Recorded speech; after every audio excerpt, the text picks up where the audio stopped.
Step one, this is a new step, and it wasn't step one before. I think step one has changed, and Yes. this is why I wrote a book about making space and technology. Step one is turn off your phone and actually give yourself some digital free space. I think there was this fascinating study from the University of Virginia where a guy called Timothy Wilson got American subjects into a room and said, be in a room by yourself for 6 to 15 minutes without a phone or any device, and just think of your own thoughts. And like, I think the majority of people didn't enjoy being by themselves, just to sit in silence for 6 to 15 minutes, even if it was in their own lounge room, so it was a comfortable environment. And then he thought, well, would people prefer to think their own thoughts or to have something actually physically bad happen to them? And so he shocked them with electricity that was so painful that they said they would pay $5 to not have that electric shock again. And then he put those guys he put another cohort in the room who had that shock before and said, sit and think your own thoughts. But I don't recommend this, but there is this electrocution machine in the corner. If you want to zap yourself, feel free. And like 67% of men chose to shock themselves with painful shocks rather than spend 15 minutes thinking about their thoughts in silence.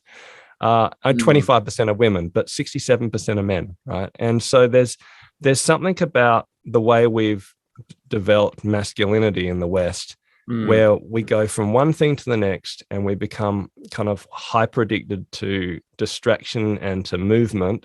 And we've never actually learned to sit and enjoy our own thoughts. And if you can't sit in silence and reflect on your day and the data in your life, the emotions that you're feeling, and even the meaning strategically to the things that you've talked about in the day, well, then you're not going to be a thought leader. You're not going to be a healthy human, and you're not going to be a person of faith, in a really deep sense. So there is a sense we need to learn to unplug from technology and to create these gaps where we can at least have space. And that's the first step. Like, even before you start to work out who you are and to learn how to reflect, you actually need to create the silence. And the only way to do that nowadays is to physically remove yourself from technologies for long enough. And I'd say not for 5 to 15 minutes, remove yourself for an hour, and then a day, and then 5 days. But start with some little pauses where at least you can write in your journal and write down what's on your mind, or at least just write down what the day has been. You don't have to talk about your feelings.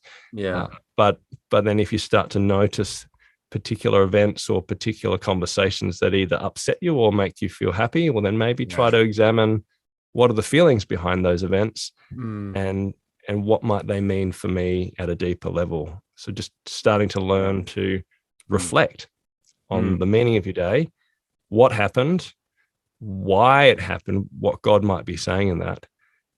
And then I would say the next step is to start talking about that stuff with someone you trust and processing it with them, because you can't process your whole life by yourself. And then from a faith perspective, discern, well, what God is saying to me in that, and what do I need to do with it in practice to live differently. Wow, that's really good. Yeah, because one thing is to unplug, right? And I think, I'm gonna be alone with my thoughts. Dang, I don't want that, right? Most men, but I think the most successful man on the planet, Jesus, who had a ministry that blew up in 3 years, he took time away.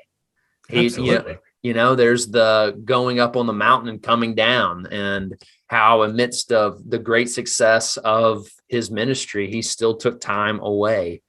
And interesting that putting that into practice and being intentional, but then also, how did you go about amidst that time? How did you use that time? So that's really good. No, definitely. And look, again, this is exactly the pattern you see. You're precisely right. He starts with rest, and then he goes and does his ministry. He starts with this abiding and connecting with the Father and listening to the Spirit, and then acting on what he's hearing, as opposed to just run to stand still and just hope stuff works out okay, and if you're someone who has no space in your life, you actually are quite confronted by this idea of living from the inside out rather than the outside in. It doesn't have to be like, you don't have to be Jesus. You don't have Yeah. to be Jesus, right?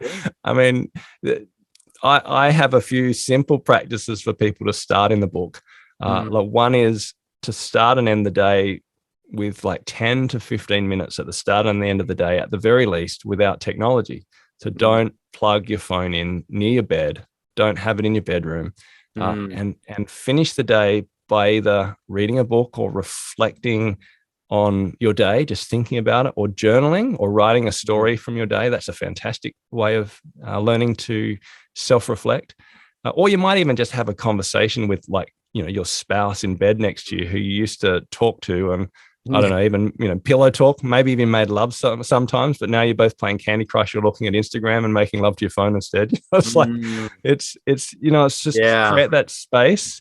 And then in the morning, wake up and just pray or reflect, practice thankfulness. You know, just what are you thankful for from this day? Just breathe. or think about the day. I mean, I pray through my day every morning before I go to bed. So I'm like, okay, I'm going to have a conversation with Cartwright.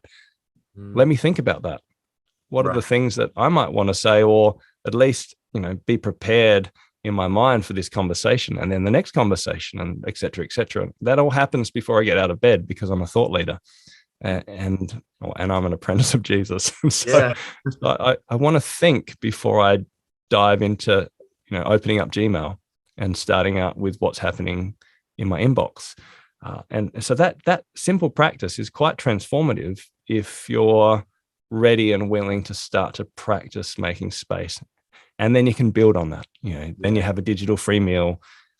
Then you have, you know, times of silence and solitude, or maybe you have times where you have strategic thinking without a phone to reflect on your work, reflect on your life. And all of that leads you to become someone who knows themselves, who has the ability to commit and make the hard choices to say no to everything else except for a spouse, a particular community, a particular vocation, and a particular faith or belief.